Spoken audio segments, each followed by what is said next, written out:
Running an Airbnb and self-managing it seems like a great idea at first. You'll make more money than you would with the property manager, and overall, you'll be able to get a better feeling for what it's like to actually run an Airbnb. However, the one problem with that is it takes your passive investment to a very active investment. Let's talk about some of the downsides and everything you need to know before you start self-managing your Airbnb. We've been self-managing our Airbnb for quite a while now, and we've learned a lot of things through that, and I thought they would be interesting to share, from everything from insurance to automation where possible, all the way down to cleaning and insurance and taxes and all of that. And it's very important to share with you because not a lot of people talk about it. And one of the things that I've noticed is through all of the resources we looked at when we were searching for different things and resources we needed to self-manage our Airbnb, no one was talking about these specific things.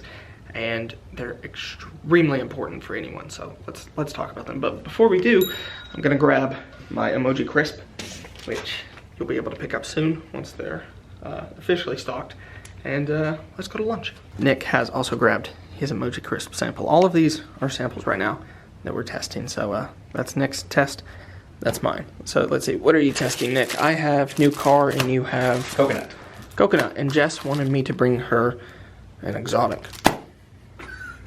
I love she's getting the peach. Yep, she said she liked it.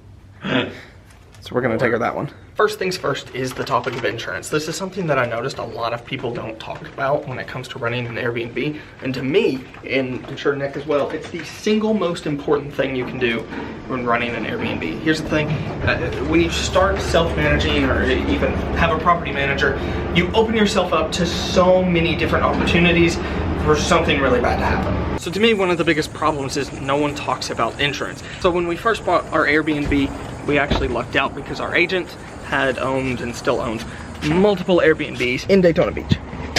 She kind of had recommendations for insurance that were really beneficial because our homeowner's policy and I guess our Airbnb host insurance are kind of all wrapped up into one, which makes things extremely easy. Now, insurance does for our little 400 square foot studio run us about $100 a month. But considering it protects us from just about everything, it's not that bad at all. So by all means, if you only take one thing away from this video, it needs to be get the proper insurance, which weirdly I believe is the name of the insurance company we use. I'll put a link to them down below. There's no affiliate link or sponsorship with them in any way. It's just the insurance they provide is pretty exceptional for what it is.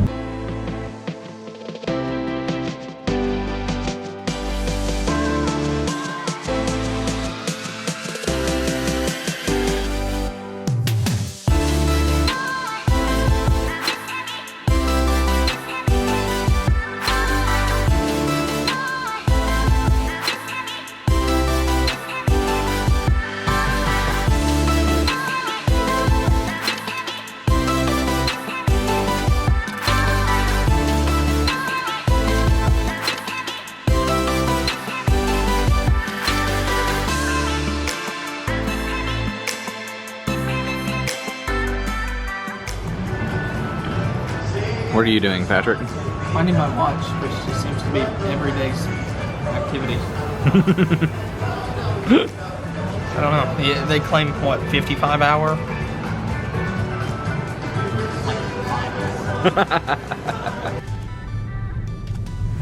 Oh, fountains.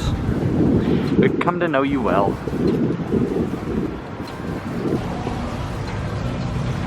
This is a first, taking the stairs. I mean, that's probably a no moment to most people with us. They take one look and we thought, yeah, they never take the stairs. Yeah. One of the most confusing things is, I don't know how this ended up here. Was it washed? I don't know. So we're here at the condo now. We just came up to the room to check things out. Cleaner didn't do as good of a job as they should have, which means tomorrow we get to come up here and do it ourselves, which is another downside to self-managing that's not even in here. We'll talk about cleaning in a minute, but I just think it's important to note that even if you automate the cleaning, sometimes you'll still end up where the room is not in acceptable order. Those pillows should not be laying like that. The comforter is just a wrinkled mess, and there's dust on places there shouldn't be dust. So it's one of those things, self-managing a unit is just typically not worth it. But Let's talk more about insurance for a minute. By all means, if you take one thing away from this video, make it be the insurance. It's the greatest way to protect yourself, to protect your asset. Overall, if you don't take the initiative to protect your assets, you're going to screw yourself in the long term. There's no point to buy a short-term rental and not get good insurance, because you open yourself up. The second you become an Airbnb, you're essentially a hotel. So the second you do that, you open yourself up to too many possibilities. You need to make sure you have good insurance. But moving on from the topic of insurance, let's talk about guest amenities. Now, this is something that we always have tried to make as good as possible. We have always wanted to give our guests the best experience that they can in their price range. So in this, we're looking about an average of $100 a night. So we try to do things to make it worth that $100 a night. For that, you're getting very basic hotel rooms, very basic Airbnbs.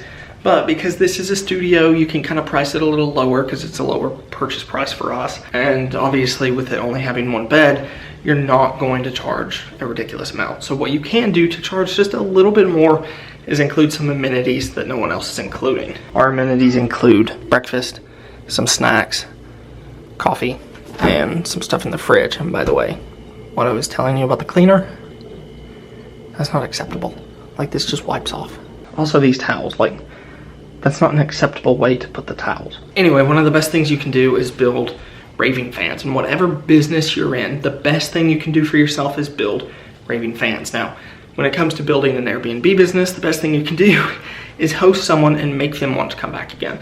Make it to where they could up their price point a little bit, but end up in a similar situation. So you want to be just a little underpriced in your market. And the way we pulled that off was by getting a studio condo and making it the best studio condo in Daytona Beach. Specifically, I should say the best studio condo in Daytona Beach in this price range. With all of the different amenities we provide with the decoration and everything, this should be renting at a little bit of a higher level, but we wanted to do a few things. We wanted to build a customer base that would come back time and time again, and we wanted to make sure that we could get the best reviews possible, and for the most part we have. Out of all of our reviews, we've only had 1 4-star. And the only reason for that was because they thought it was beachfront, which isn't technically our fault, but we can't change a guest review. The pictures clearly show that this is beach view. It's not technically beachfront. Also, another weird little detail that has helped very much is this handy little chalkboard right here. Guests love that little detail, and that's the thing. It's the little things that make a difference with your Airbnb guests. All that board says is welcome, name, and has some art decoration on it. It's nothing special, but it goes a long way with your guest. Also, back over on this table is the guest information book. This is another thing that goes a long way, and it protects both you and your guest. It ensures that you and your guest both know what something is supposed to be like. So checkout procedures, local information, different stuff like that, parking information. Especially when you're in an area like this, parking's a bit chaotic. The city gets crazy at sometimes. So it's nice to provide your guests with some information. For example, we had a guest ask us the other day what they do with their excess trash once this trash can's full. Technically, that's all in the guest information book. Now, Airbnb allows you to upload this house manual to their app, and you can send it to your guest at any time. However, having a printed manual, it makes things a lot easier. It seems like such a little detail, but it also considerably cuts down on the amount of time that you're responding to very basic questions. For instance, all of our information is here. Guests can contact us very quickly. I won't show our contact information page, but you can see checkout procedures, cleanup procedures, building information, front desk service, no drive beach, beach access, COVID-19 procedures, and a local information guide with restaurants nearby, entertainment, as well as shopping, clubs, and bars, and some of our personal favorites.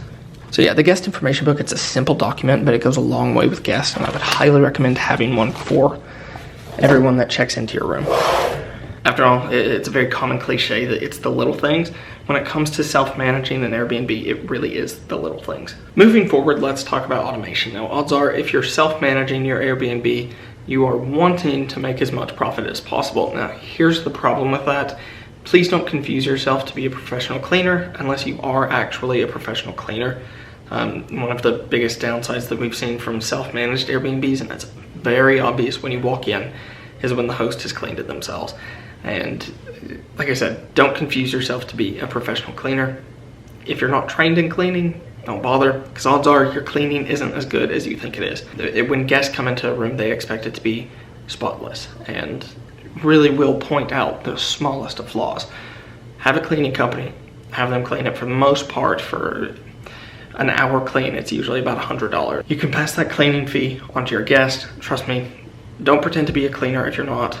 Have it cleaned by someone else. Now, the problem with that comes when you hire a cleaning company that apparently isn't the most competent with vacation rentals, because as you can see, this room was not left in a condition where a guest could check in.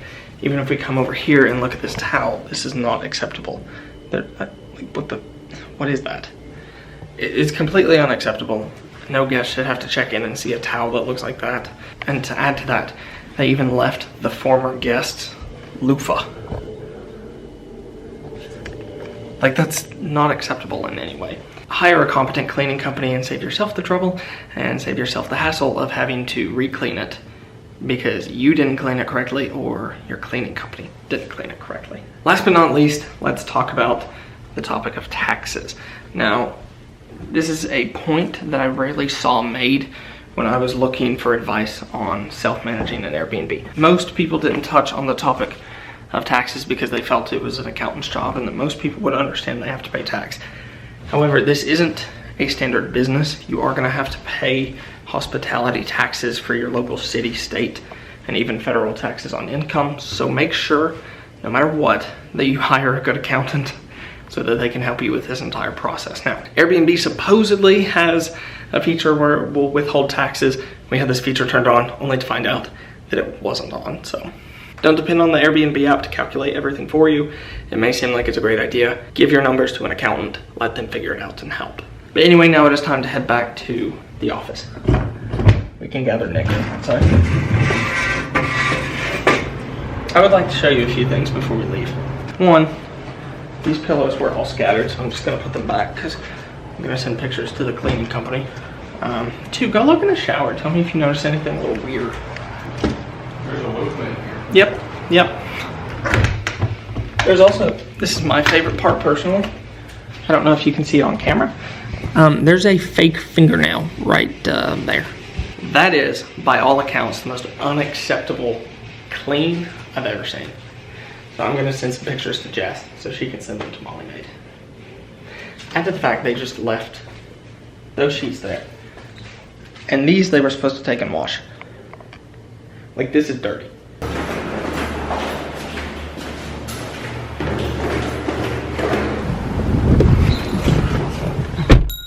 So to wrap this video up, I'll end it with one piece of advice. If you plan on self-managing your Airbnb, you're better off finding a property manager. Overall, for the most part, it's not worth the stress. It's not worth the amount of time it takes. And for 25, 35, 40% to hire a property manager, it is most certainly worth it because they definitely earn their keep when it comes to managing your property. Take that from someone who thought they would do it on their own.